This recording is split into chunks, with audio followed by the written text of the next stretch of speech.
Revolusi bukan hanya soal letusan senjata atau proklamasi yang dibacakan di atas podium. Revolusi adalah tentang keberanian sekelompok manusia untuk bermimpi, bersuara, dan mengambil risiko atas masa depannya. Inilah pesan yang membakar dari buku Gelora Api Revolusi, sebuah antologi sejarah, yang pada edisi revisinya tahun 2024 kembali diterbitkan oleh penerbit buku Kompas. Buku ini bukanlah karya sejarah biasa. Ia merupakan kumpulan wawancara bersejarah yang awalnya disiarkan oleh BBC Seksi Indonesia pada 1985, lalu dikurasi dan disunting oleh Colin Wilde dan Peter Carey, dua nama penting dalam kajian sejarah Indonesia modern. Buku ini hidup dari suara para pelaku sejarah yang hadir bukan sebagai tokoh besar yang dipatungkan, tetapi sebagai manusia yang bercerita. Dari Sri Sultan Hamengkubuwono ke-9 hingga Adam Malik, dari Jenderal A.H. Nasution hingga Syafruddin Prawiranegara, mereka bersuara bukan untuk menciptakan mitos, melainkan untuk merekam kenyataan, dengan segala keberanian, keraguan, dan pertarungannya. Namun buku ini tak hanya bersandar pada suara dari dalam. Ia juga memberi ruang bagi suara dari luar, para Indonesianis yang meneliti Indonesia dengan ketekunan ilmiah dan kecintaan yang tak kalah dalam. Benedict Anderson, George Cahin, MC Rickleff, Anthony Reid, Anton Lucas, hingga John Ingleson.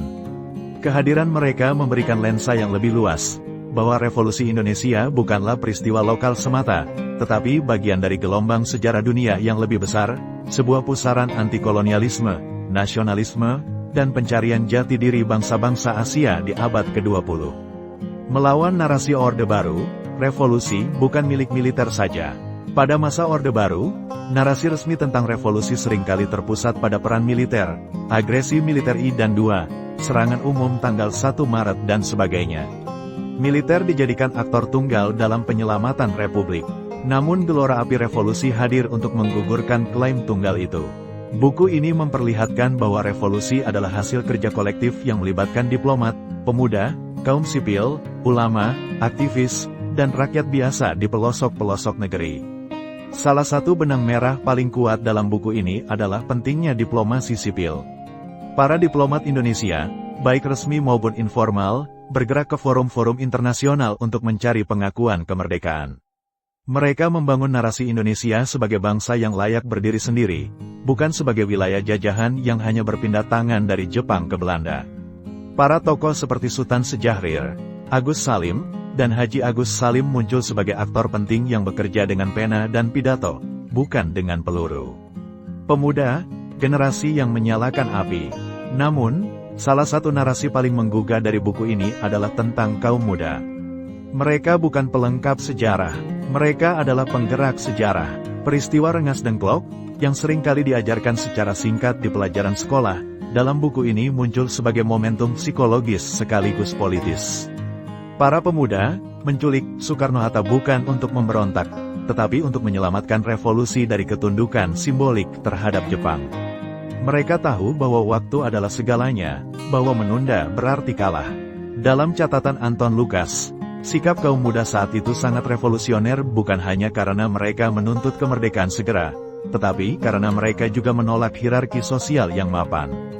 Pemuda-pemuda ini menantang struktur patriarkis, kolonial, dan feodal yang masih mengikat sebagian besar tatanan masyarakat Indonesia saat itu. Semangat mereka bukan sekadar politis, tapi juga kultural, semangat untuk menjadi setara, bebas, dan bermartabat. Inspirasi dari dunia, revolusi tak terjadi dalam kekosongan. Buku ini juga menjelaskan bahwa revolusi Indonesia tidak terjadi dalam ruang hampa. Ia terinspirasi oleh peristiwa-peristiwa besar dunia, revolusi Prancis, revolusi Bolshevik, kebangkitan Jepang pasca restorasi Meiji, serta revolusi China tahun 1911. Soekarno sendiri adalah hasil dari sintesis pemikiran-pemikiran besar dunia. Dalam esainya yang legendaris, Nasionalisme, Islam, dan Marxisme, Soekarno meyakini bahwa ketiga kekuatan ini, meski tampaknya bertentangan, bisa disatukan untuk melawan musuh bersama, kolonialisme dan kapitalisme global. John Ingleson menulis bahwa Soekarno sadar benar akan pentingnya emosi dalam revolusi. Ia menggunakan rapat umum, pidato massa, dan simbol-simbol kebangsaan untuk membangkitkan keterikatan emosional rakyat terhadap Indonesia yang belum sepenuhnya lahir. Inilah bentuk lain dari pertempuran, bukan secara fisik, tetapi pertempuran di medan imajinasi kolektif. Proklamasi dan setelahnya, ketika api tak kunjung padam. Setelah proklamasi tanggal 17 Agustus tahun 1945, pertempuran belum usai. Justru disinilah api revolusi benar-benar menyala. Sekutu datang, Belanda kembali, dan rakyat harus memilih, tunduk atau melawan.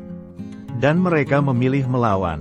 Dari pertempuran Surabaya tanggal 10 November hingga diplomasi panjang yang menghasilkan konferensi meja bundar 1949, revolusi adalah serangkaian pergolakan yang terus-menerus.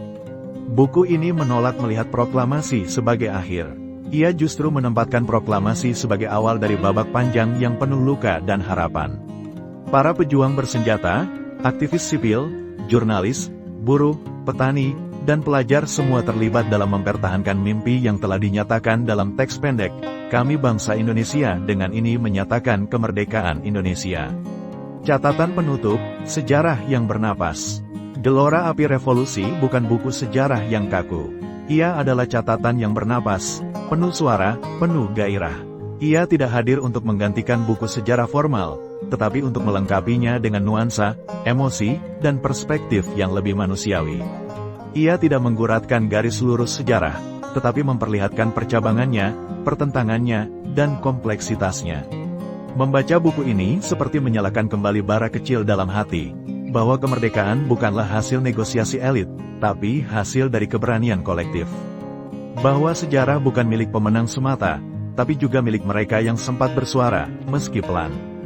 Dan bahwa revolusi, dengan segala bentuknya, tidak pernah benar-benar selesai.